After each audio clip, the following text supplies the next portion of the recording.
అమర్కి గతం గుర్తొచ్చి మనోహర్ని చంపడానికి సిద్ధమవుతున్న అమర్.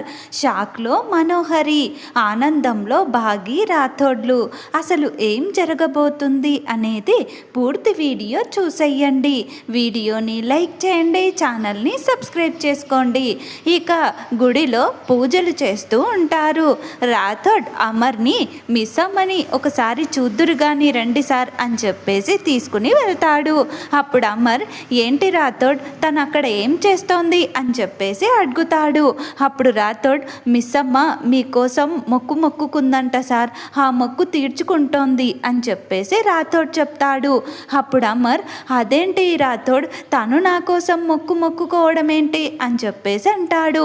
ఇక అప్పుడు రాథోడ్, నిజమే సార్, పాపం మీకోసం ఎంత కష్టపడుతుందో చూడండి సార్ అని చెప్పేసి అంటాడు రాథోడ్.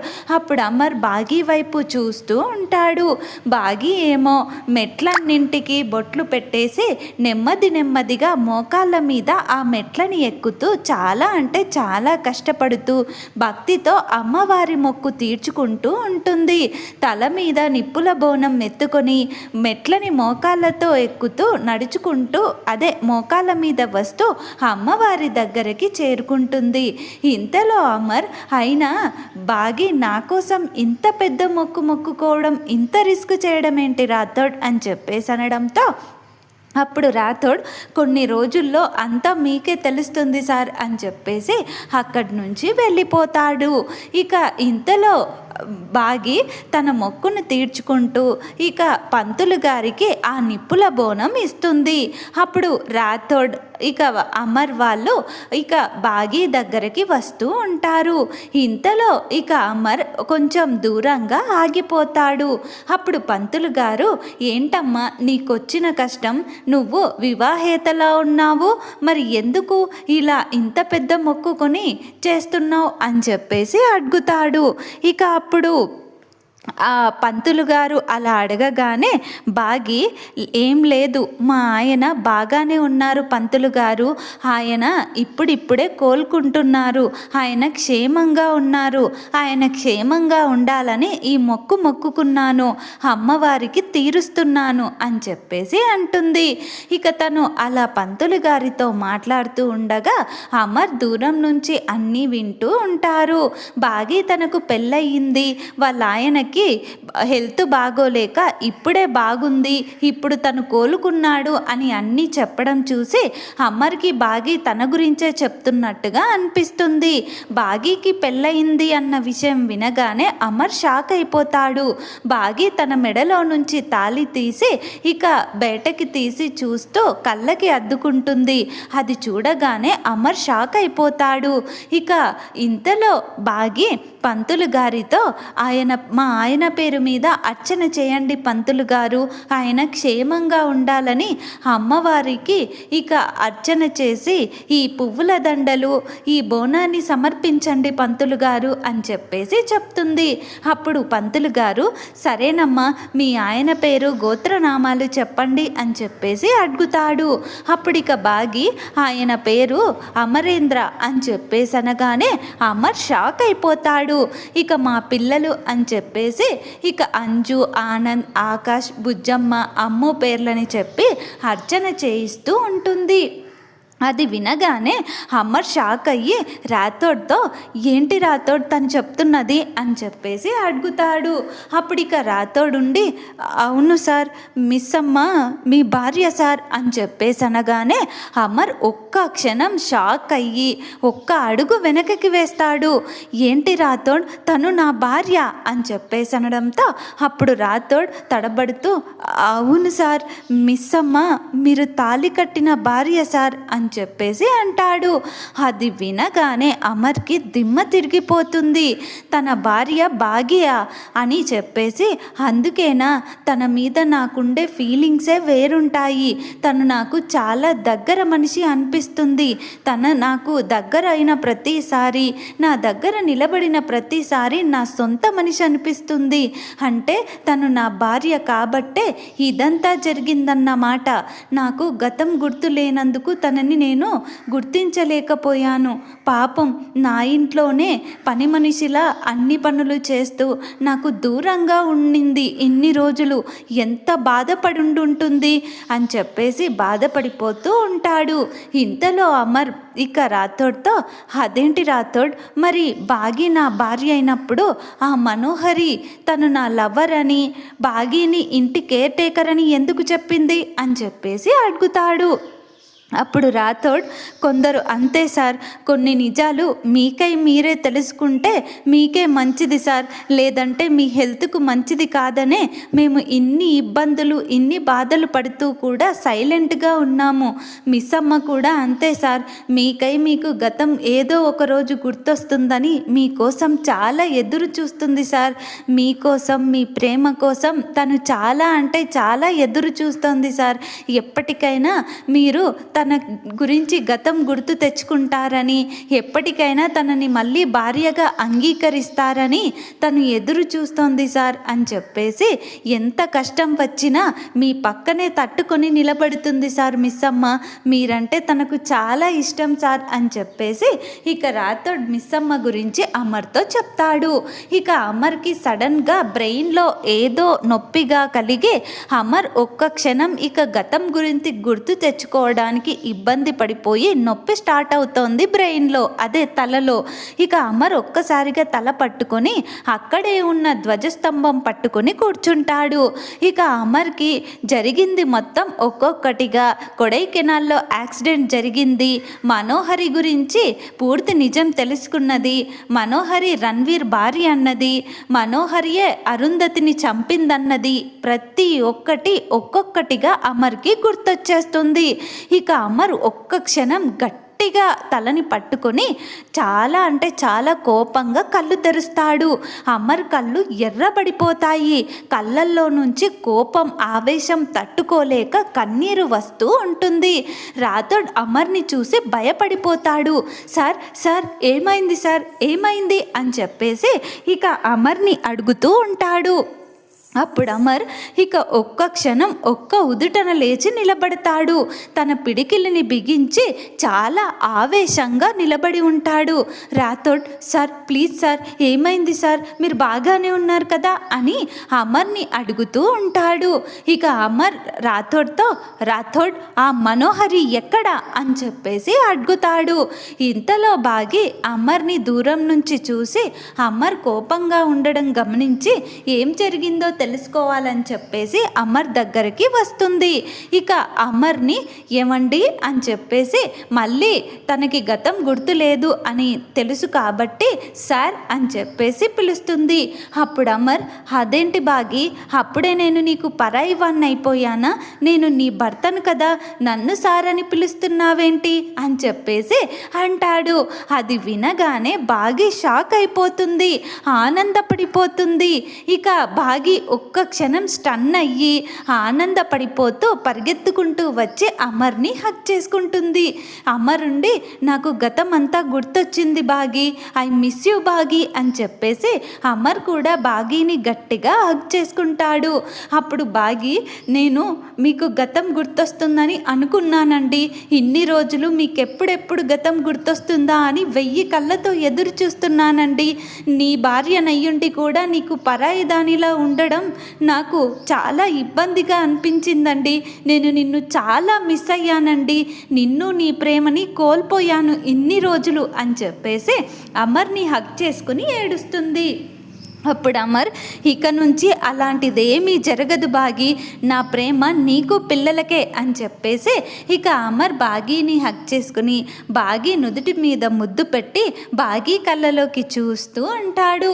ఇక అలా బాగి అమర్లు నిలబడి ఉండడం చూసిన మనోహరికి ఎక్కడ్లేని కోపం వచ్చేస్తుంది. ఇక ఇంతలో అక్కడికి చంబా మనోహరి వచ్చేస్తారు. వచ్చేసి మనోహరి అమర్తో, ఏంటమర్ అలా ఉన్నావు, తనతో అలా అంత క్లోజ్గా ఉన్నావేంటి అని చెప్పేసి అడుగుతుంది. అమర్ తన పిడికిల్ని గట్టి గట్టిగా బిగించి మనోహరి వైపు చాలా కోపంగా చూస్తుంటాడు.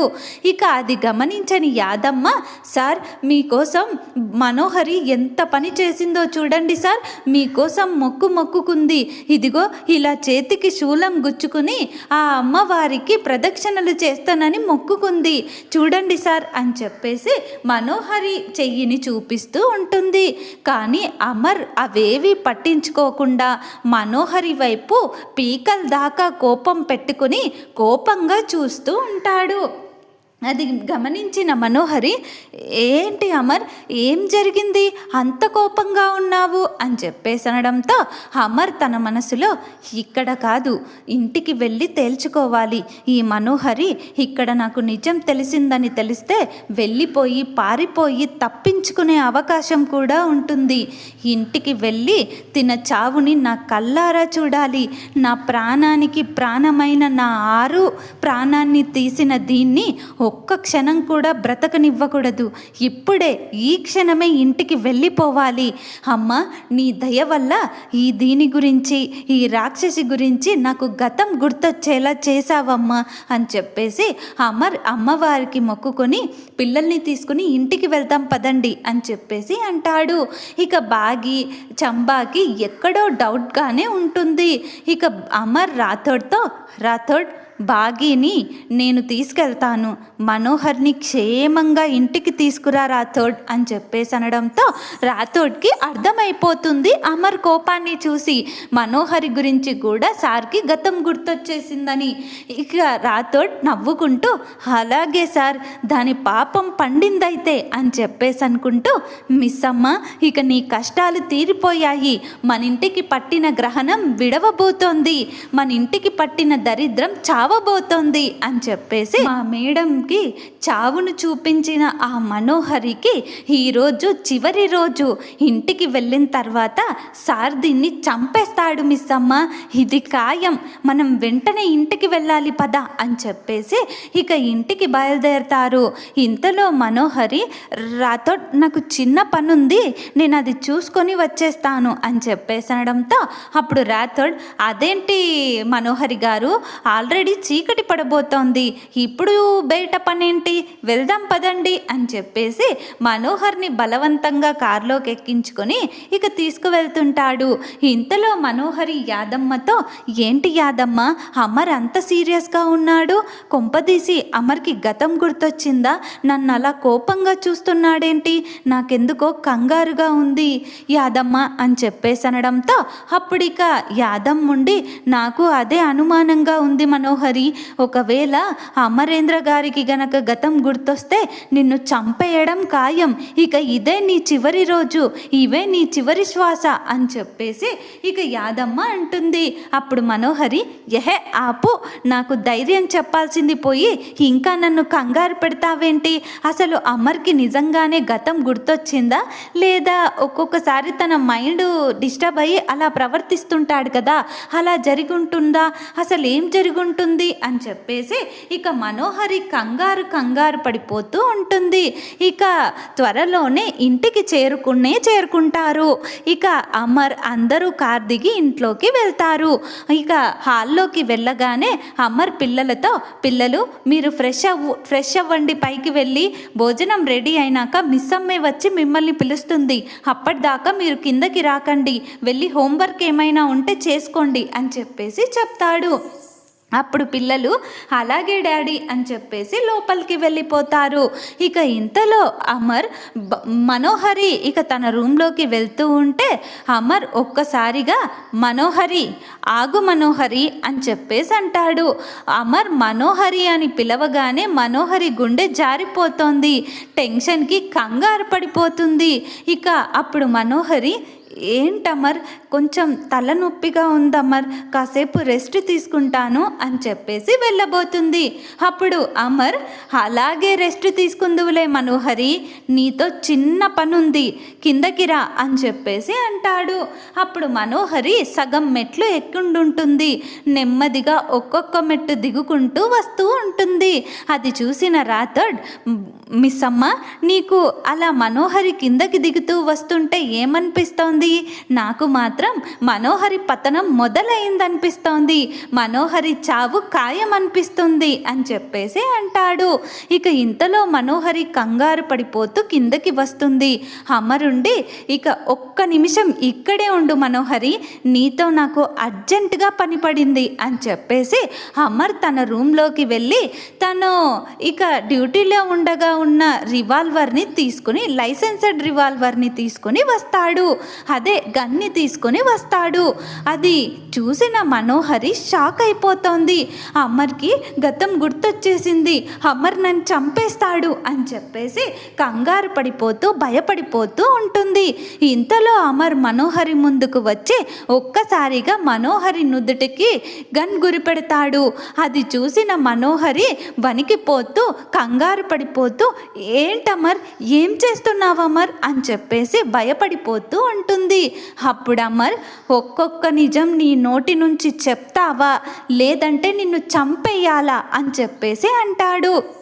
అప్పుడు మనోహరి, అసలు దేని గురించి మాట్లాడుతున్నావు అమర్, అసలు ఏం నిజం కావాలి నీకు, అసలు ఏం చేస్తున్నావు అమర్ నువ్వు అని చెప్పేసి అంటుంది.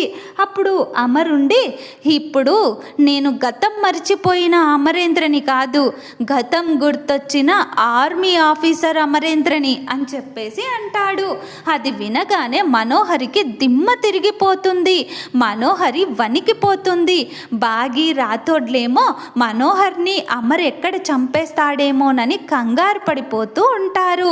ఇక రాథోడేమో, కంగారు ఎందుకు మిస్ అమ్మ, ఆ రాక్షసి చావాల్సిందే, లేదంటే దేవత లాంటి మా మేడాన్ని చంపేస్తుందా అని చెప్పేసి ఇక రాథోడ్ కూడా అమర్ ఎప్పుడెప్పుడు మనోహర్ని చంపేస్తాడా అని చెప్పేసి ఎదురు చూస్తూ ఉంటాడు.